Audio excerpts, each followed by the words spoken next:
Hi, எல்லோருக்கும் வணக்கம். Welcome to Vijith view. So அந்த வீடியோவில் நம்ம இன்றைக்கி ட்ரெண்டிங்கான டாபிக்ஸ் மற்றும் cook with Comali, Bigg Boss Tamil பற்றின சில அப்டேட்ஸ் பார்த்திங்கன்னா பார்க்க போகிறோம். ஸோ வீடியோக்குள்ளே போகிறதுக்கு முன்னாடி ஆஸ் யூஷுவல் வீடியோவுக்கு கண்டிப்பாக மறக்காமல் லைக் பண்ணிக்கோங்க. ஸோ சேனலுக்கு புதுசாக வரவங்க கண்டிப்பாக சப்ஸ்கிரைப் பண்ணிக்கோங்க. இப்போ நம்ம வீடியோக்குள்ளே போகலாம். ஸோ இன்றைக்கி நம்ம பார்க்க போகிற அப்டேட் பார்த்திங்கன்னா பிக் பாஸ் ஓடிடி ஆரம்பம் ஆயிடுச்சு. ஸோ அதனுடைய முதல் போட்டியாளர் பார்த்திங்கன்னா நமக்கு வந்துருச்சு. ஸோ அதை பற்றி என்ன அப்படிங்கிறதை பற்றி நம்ம டிஸ்கஸ் பண்ண போகிறோம். அடுத்து அர்ச்சனா அவர்களுடைய புதிய அவதாரம் என்னடா இது அப்படின்ற மாதிரி ஒரு வியப்புக்கு கண்டிப்பாக பார்த்திங்கன்னா நம்மளை ஆழ்த்திட்டாங்க அப்படிங்கிறது தான். ஸோ அது என்ன அப்படிங்கிறதை பற்றி பேச போகிறோம். அடுத்து பிக் பாஸ் தமிழ் கண்டஸ்டன்ஸோடைய பட வாய்ப்புகள், அதை பற்றி சில விஷயங்கள் பார்க்க போகிறோம். அடுத்து ரொம்ப முக்கியமான ஒரு அப்டேட் பார்த்திங்கன்னா இன்றைக்கி May 1 அஜித் அவர்களுடைய பர்த்டே. ஸோ அதில் என்ன ஸ்பெஷல் அப்படிங்கிறதை பற்றியும் பேச போகிறோம். அடுத்து இப்போ ரொம்ப ட்ரெண்டிங்கான டாபிக் பார்த்திங்கன்னா இந்த கோவிஷீல்டு இல்லை கோவேக்சின், இந்த மாதிரி வேக்சின்ஸ் பார்த்திங்கன்னா வந்துச்சு. அதில் கோவேக்சின் போட்டவங்களும் நிறையா டெத் ரேட் இருந்துச்சு அப்படிங்கிறது ஒரு பக்கம் இருந்தாலும் கோவிஷீல்டெலாம் சேஃப்னு சொல்லிட்டு இருந்தாங்க. இப்போ அதிர்ச்சியான தகவல் வெளியே இருக்குது. அது என்ன அப்படிங்கிறதை பற்றியும் ஒரு டிஸ்கஷன் போக போகிறோம். அது மட்டும் இல்லாமல் குக் வித் கோமாளியில் ப்ரமோஸ் வந்திருக்கு, அதை பற்றி பேச போகிறோம். அடுத்து டாப் குக்கு டூப்பு குக்கு மக்களுடைய எக்ஸ்பெக்டேஷன்ஸ்க்கு பயங்கரமாக பார்த்திங்கன்னா வெயிட் பண்ணிகிட்டு இருக்காங்க. ஸோ மொத்தம் இவ்வளோ டாபிக் டிஸ்கஸ் பண்ண போகிறோம். ஸோ ஃபஸ்ட் பார்த்திங்கன்னா பிக் பாஸ் ஓடிடியில் முதல் போட்டியாளர்.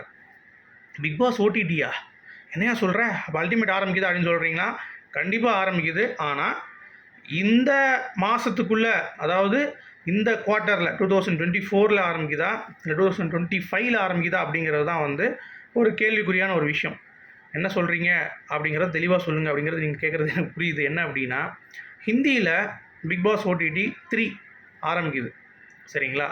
ஸோ ஜூனில் பார்த்திங்கன்னா பிளான் பண்ணுறாங்க. மே எண்டில் ப்ரொமோ ட்ராப் பண்ணிடுவாங்க. அதாவது ஐபிஎல் முடியும் தருவாயில் மே எண்டில் ப்ரொமோஸ் வந்துடும். ஸோ ஜூனில் ஸ்டார்ட் பண்ணுறாங்க. ஸோ ஜூனில் ஸ்டார்ட் பண்ணி அடுத்து பார்த்திங்கன்னா 15 நாளில் தெலுங்கு ஆரம்பிக்கிறதுக்கு வாய்ப்பு இருக்குது. ஸோ ஜூன் 15, அடுத்து ஜூலை 1 தமிழ் அப்படின்னு வச்சுக்கிட்டா கூட ஆகஸ்ட் செப்டம்பருக்குள்ளே முடிஞ்சிடும். அடுத்து பறக்க திருப்பி சீசன் 8 ஆரம்பிக்க வேண்டியிருக்கு பிக் பாஸில், சரியா? ஸோ அப்படி இருக்கும் பொழுது ஒரு ஹீட் ஆஃப் த மொமெண்ட்டில் அப்படி 2 ஷோ பார்த்தாங்கன்னா மக்கள் பார்த்திங்கன்னா கடுப்பாயிருவாங்க. ஸோ அந்த ஒரு விஷயம் இல்லாமல் நமக்கு ஏற்கனவே எப்படி இருந்துச்சு அப்படின்னா, பிக் பாஸ் சீசன் 5 முடிஞ்ச பிறகு அடுத்து அல்டிமேட் அப்படின்னு சொல்லிட்டு ஒரு ப்ரோக்ராம் ஆரம்பிச்சிச்சு. ஸோ கிட்டத்தட்ட 15 நாள் கேப்பில். ஸோ அந்த மாதிரி அல்டிமேட் ஆரம்பிக்கும். ஏன்னா டிவி ஷோ கிடையாது, இது ஒன்லி ஃபார் ஆன்லைன் அப்படின்றதுனால ஆன்லைனில் மட்டும்தான் அந்த ஷோ டெலிகாஸ்ட் ஆகும் அப்படிங்கிறது தான் பாயிண்ட்டு.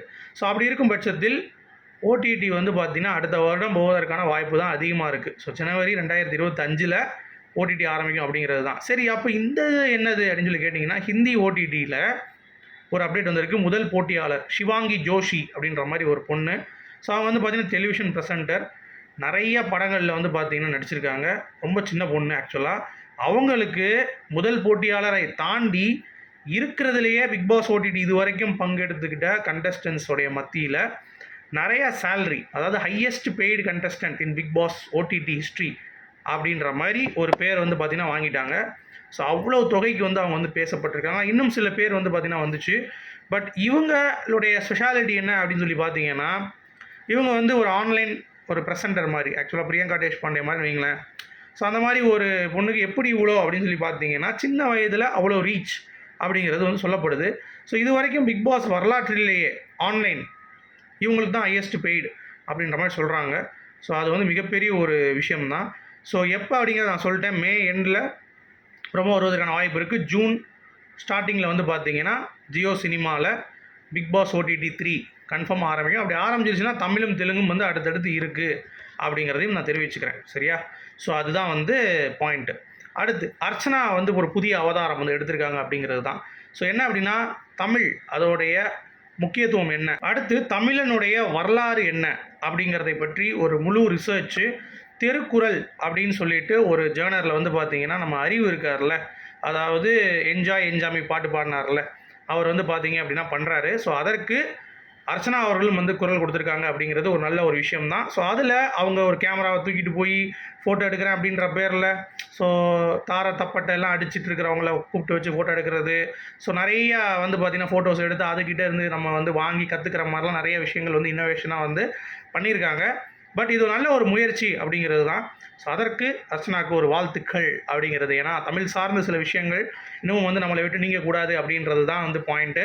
ஸோ அதை அர்ச்சனா இன்னமும் வந்து ஃபாலோ பண்ணுறது அப்படிங்கிறது, அதற்காக இவங்களும் வந்து அவங்களுடைய குரலை வந்து கொடுப்பது அப்படிங்கிறதெல்லாம் வந்து நல்ல ஒரு விஷயம். அதை நான் வந்து கண்டிப்பாக பாராட்டுகிறேன் அப்படிங்கிறதையும் தெரிவிச்சுக்கிறேன். அடுத்து பிக் பாஸ் தமிழ் கண்டஸ்டன்ஸோடைய மூவி அப்டேட்ஸ். ஸோ ஃபஸ்ட்டு வந்து பார்த்தீங்க அப்படின்னா யார் பார்க்க போகிறோன்னா, அனன்யாவும் ஷாரிக்கும் சேர்ந்து நடிக்கக்கூடிய ஒரு படம். அதாவது Ananya season 7 contestant, tattoo girl தெரியும்ல உங்களுக்கு. ஷாரிக் வந்து சீசன் 2ல் வந்து வந்தார். ஸோ நம்ம இவர் ரியாஸ் கானோடைய பையன். ஸோ அவரும் இவங்களும் சேர்ந்து ஒரு edge of the seat thriller பண்ண போகிறாங்க அப்படிங்கிறது தான் பாயிண்ட்டு. ஸோ ஒரு த்ரில்லர் மூவி கமிட் ஆகிருக்காங்களாம். ஸோ அதற்கான ஷூட்டிங் வந்து சீக்கிரம் ஆரம்பிக்கும் அப்படின்ற மாதிரி சொல்லியிருக்காங்க. அடுத்து ஸ்னேகன் அவர்களுடைய மனைவி ஸ்னேகம், நீங்கள் கேள்விப்பட்டிருப்பீங்க, ஸ்னேகம் ஹெர்ப்ஸ் அப்படின்னு சொல்லிட்டு அவங்க வந்து பார்த்தீங்கன்னா ஒரு மூலிகை சார்ந்து ஒரு பிஸ்னஸ் வந்து பண்ணுறாங்க. ஸோ அதற்காக அவர் வந்து பார்த்தீங்கன்னா அவங்களுக்கு வந்து ஹெல்ப் பண்ணி நிறையா விஷயங்கள் வந்து பண்ணிகிட்டு இருக்கார். இவர் வந்து பார்த்தீங்கன்னா மக்கள் நீதி மையத்தில் ஸ்னேகன் அவர்கள் இருக்கார் அப்படிங்கிறது ஒரு பக்கம். அது மட்டும் இல்லாமல் பாட்டு எழுதிட்டு இருக்கார் ஒரு சைடில். இந்த பிஸ்னஸும் வந்து பண்ணுறாங்க அப்படிங்கிறதும் நமக்கு கிடைத்த லேட்டஸ்டான அப்டேட்டு. ஸோ போய் சப்போர்ட் பண்ணுங்கள் அப்படிங்கிறது தான். அடுத்து நம்ம அல்டிமேட் ஸ்டார் அஜித் அவர்களுடைய பர்த்டே. ஸோ May 1 அப்படிங்கிறதை கண்டிப்பாக அவராக ஒரு இன்ஸ்பிரேஷனாக வச்சு நம்ம கண்டிப்பாக எடுத்துக்கலாம். ஏன்னா அவர் வந்து பார்த்திங்கன்னா அவருடைய பேஷனை எப்பயுமே கைவிடலை. அதுக்காக பேஷன் நம்பி சும்மா வந்து உட்காரல.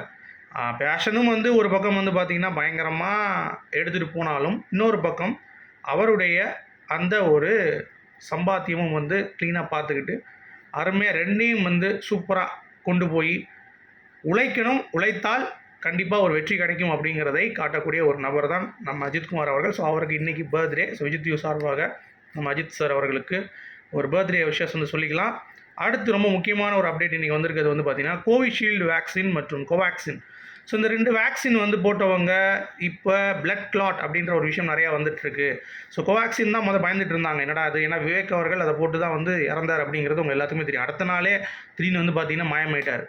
ஸோ என்னடா அது அப்படின்னு சொல்லிட்டு எல்லோரும் கொஞ்சம் பயந்துட்டு இருந்தாங்க. ஸோ கோவிஷீல்டு சேஃப்னு சொன்னோன்னே எல்லாரும் போய் ஷீல்டு நான் ஷீல்டு போட்டிருக்கேன் ஊர்னாங்க. இப்போ வந்து பார்த்தீங்கன்னா ரிப்போர்ட்ஸ் என்ன சொல்லுது அப்படின்னா, அது போட்டிருக்கவங்க எல்லாத்துக்கும் மேக்ஸிமம் சைட் எஃபெக்ட்ஸ் வந்து பார்த்தீங்கன்னா பிளட் கிளாட் வந்து வருது அப்படின்ற மாதிரி சொல்கிறாங்க. ஸோ கண்டிப்பாக நீங்கள் அமைதியாக எதுவும் பண்ணாமல் இந்த வடிவேல் சொல்கிற மாதிரி ரொம்பலாம் போகக்கூடாது, கொஞ்சம் கொஞ்சம் அப்படின்ற மாதிரி எல்லாம் வந்து பார்த்திங்கன்னா பயந்து அப்படியே வந்து கிடக்காங்க. ஸோ இப்போ ஆர்டிகல்ஸும் அதை சஜஸ்ட் பண்ணதுனால எல்லோரும் பயந்துட்டு இருக்காங்க. ஸோ வேக்சின்ஸ் அப்படிங்கிறது எல்லா வேக்சின்ஸும் வந்து பார்த்திங்கன்னா மினிமல் சைட் எஃபெக்ட்ஸ் இருக்கத்தான் செய்யுங்க. ஒரு ட்ரக்கை நீங்கள் இன்ஜெக்ட் பண்ணாலே உள்ளே வந்து பார்த்தீங்கன்னா கண்டிப்பாக ஒரு சைட் எஃபெக்ட்ஸ் வந்து இருக்க தான் செய்யும். ஸோ 100ல் ஒரு ஆளுக்கு வந்து வருவதற்கான வாய்ப்புகள் வந்து இருக்கத்தான் செய்யுது அப்படிங்கிறது தான் வந்து இது. அதை நிறைய பேர் வந்து பார்த்திங்கன்னா போட்டிருக்கவும் செஞ்சுருக்காங்க, நிறைய பேர் வந்து அவாய்ட் பண்ணிட்டும் போயிருக்காங்க. ஸோ இது என்னை பொறுத்த வரைக்கும் வேக்சின்ஸ் ஆர் சேஃப் அப்படிங்கிறது தான். பட் இருந்தாலும் உங்களுக்கு அதற்கான ஒரு ஃபுட் கண்ட்ரோலு இந்த மாதிரி நிறைய விஷயங்கள் வந்து இருக்குது. ஸோ அதெல்லாம் வந்து பண்ணாமல் நீங்கள் போய் போட்டிங்க அப்படின்னா கண்டிப்பாக வந்து முடிஞ்சு போச்சு சோழி அப்படிங்கிறது தான் வந்து சொல்கிறாங்க.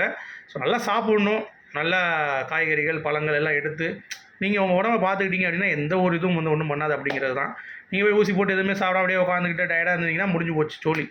ஸோ இதனாலும் இன்டேக் வந்து அதற்கேற்ற மாதிரி எடுக்கணும் அப்படிங்கிறது தான் வந்து பாயிண்ட்டு.